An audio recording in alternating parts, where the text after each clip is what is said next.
d'être avec nous aujourd'hui. Alors, cette conférence de presse-là, aujourd'hui, on l'a fait pour vous présenter la collaboration avec le MEC, qui est le mouvement d'entraide communautaire et sociale qui est sur le territoire d'Arthabasca. Pourquoi on fait une collaboration avec eux? C'est qu'eux font les rapports d'impôts à chaque année et que nous, en tant que groupe, on se fait demander par nos membres et la population à faible revenu s'il y a possibilité de faire les impôts à faible coût. Donc, comme ce n'est pas dans notre mission, nous, ce qu'on a décidé de faire, c'est d'être en collaboration avec le MEC pour les gens du territoire de la MRC de l'Érable seulement. Donc, nous, on reçoit les personnes ici, on prend les inscriptions, on s'en va avec les rapports d'impôts qu'on apporte au MEC et eux vont faire les rapports, vont vérifier que les rapports vont être corrects. Ensuite de ça, je les rapporte ici et on redistribue ça aux gens. Pourquoi on fait ça? C'est dans le but d'aider les gens à faible revenu à faire leur rapport d'impôt parce qu'on sait que souvent c'est compliqué pour ces gens-là.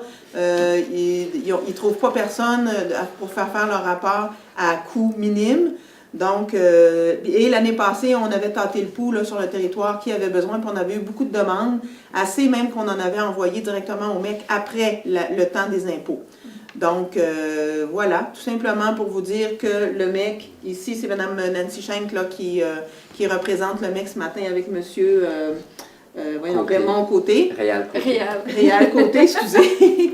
Donc, voilà, on fait ça. Évidemment, cette collaboration-là va se faire uniquement pour la période des impôts, c'est-à-dire qu'elle va se terminer, dans notre cas à nous, le 30 avril. Et ça commence au mois de début mars. Et évidemment, il va y avoir des journées fixes où on va prendre les rendez-vous pour prendre les inscriptions. Alors, toute personne qui va avoir besoin de faire ses rapports d'impôts devra téléphoner pour prendre un rendez-vous, puis on va les mettre dans les journées fixes. Et évidemment, il y a un coût aussi, c'est pas n'importe qui peut venir ici, il faut être à faible revenu et ça prend la preuve, soit carnet d'aide sociale ou un impôt des années avant là, pour nous prouver là, leur revenu, parce que c'est sûr que quelqu'un qui a un bon revenu, on ne le prend pas, là, on ne fait pas les rapports d'impôt. Je vous présente aussi notre président qui participe à ça aussi. Ce qui est intéressant avec la clinique d'impôt saisonnière, l'année passée au MEC, c'est 900 personnes qui sont venues pendant cette clinique-là. Donc, beaucoup de gens venaient du territoire ici de l'Érable. Donc, ça permet à des gens qui ont peut-être une difficulté à se transporter ou avoir une auto ou un transport, de pouvoir venir à un endroit beaucoup plus proche pour avoir accès à un service à peu de frais. Et en plus, si jamais après, au mois de mai, il y a des gens qui ont des besoins particuliers pour des impôts en retard, bien le MEC, on en fait à l'année. Donc, ce n'est pas un problème. Et ça fait la 3e année qu'on s'occupe de faire une clinique d'impôt sur le territoire. Cette année, ce qui est intéressant, c'est que c'est la collaboration. Mais l'année passée, c'était aussi qu'on s'était déplacé dans des résidences de personnes âgées sur rendez-vous. Donc, si vous connaissez des gens qui auraient besoin, vous pourrez appeler à droit devant et elle va nous le référer. Donc, ça peut être une possibilité aussi parce qu'on sait que l'hiver, les gens se bougent beaucoup moins, surtout dans les petits villages, c'est plus difficile. Donc, éventuellement, on va essayer d'ajuster la clinique pour qu'elle puisse se déplacer. Ce qui est nouveau, c'est qu'on se déplacerait éventuellement pour les gens.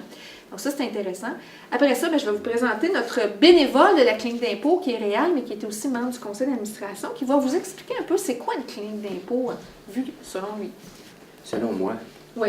Selon moi. C'est quand même quelque chose, là.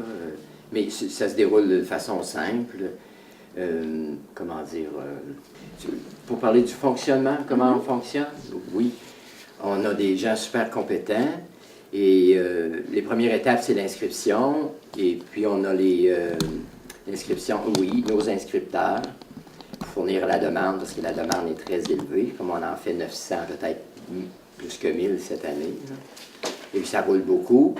Il faut que ça roule aussi, puisque les rapports arrivent et il faut que ça se produise. Et puis on a notre personne responsable, Mme Leblanc, qui a travaillé au ministère du Revenu et elle qui fait les vérifications finales. Donc ça se fait avec une rigueur vraiment, ça serait tautologique de dire une rigueur rigoureuse, là, mais c'est ça quand même. Fait que l'année passée, je ne me souviens pas qu'on ait détecté, avoir eu des erreurs. Là. Tout s'est fait 100% correct.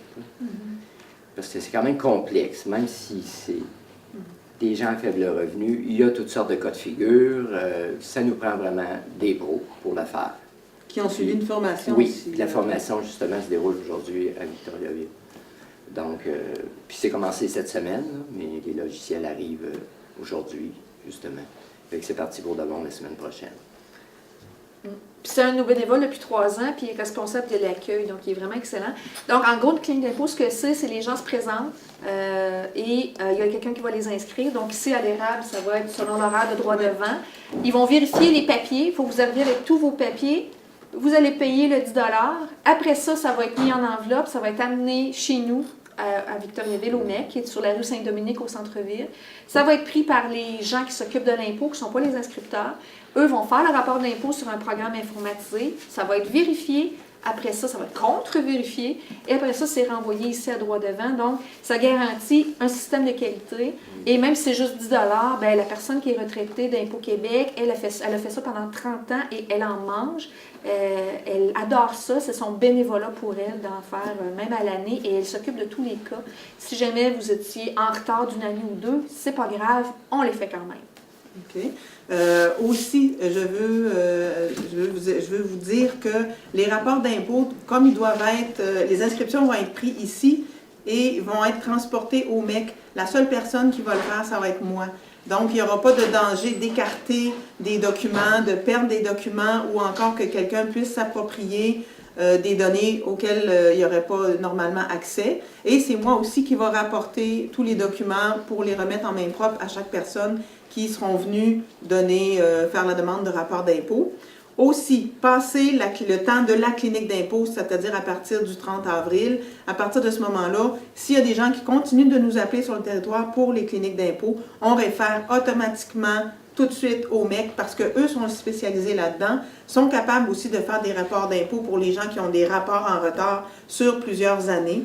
Alors, voilà. Concernant les coûts qui vont avoir lieu pour les rapports d'impôt, c'est que ici sur le territoire de l'érable, on charge un 10 $ qui va être splitté en deux. 5 $ vont revenir à droit devant érable et l'autre 5 $ au MEC. Et ça, c'est pour payer les frais, entre autres, d'acheminement des rapports, évidemment, papeterie, puis différents frais là, qui font, voyons, je cherche mes mots.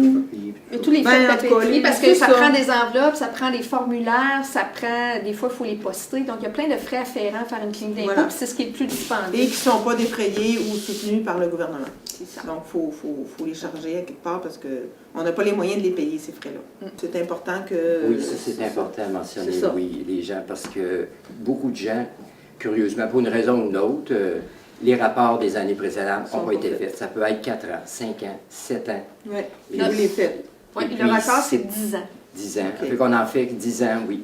Fait que les gens, à un moment donné, parce qu'ils n'ont pas le TPS, ils n'ont pas le crédit d'impôt solidarité, etc. Et ça, c'est important qu'ils le sachent que sont les faits aussi. OK. J'aimerais ça peut-être qu'on rajoute une petite chose concernant les montants de revenus maximum gagné. Là. Pour une personne seule, il me semble que c'était... C'est selon nous, nos critères, c'est selon le seuil de pauvreté des Statistiques Canada. Donc, c'est à peu près 24-25 000 pour le un chiffre, c'est donné, c'est 20 000, mais pour le logiciel, lui, il peut prendre quand même un 4-5 000 de plus. Okay. Donc, on met à 24-25 000. Pour un couple. Oui. Puis les retraités peuvent venir là, quand ils ont leur pension, puis le supplément, ils sont admis, il n'y a pas de problème. C'est ça, moi j'ai déjà eu des appels par rapport à ça, là, de maisons de personnes retraitées. Oui, on en a où il y a beaucoup de monde qui vont venir ici. Là. De toute façon, je n'ai pas, c'est des questions, vous pouvez venir. J'aimerais rajouter, il n'y a pas d'inquiétude à y avoir, c'est confidentiel. Ah, tout à fait. Oui, ça c'est strict, c'est sûr. Alors merci de vous être déplacés. Et on espère qu'on pourra faire profiter le plus grand nombre possible de personnes sur notre magnifique territoire de l'érable. Bonne fin de journée.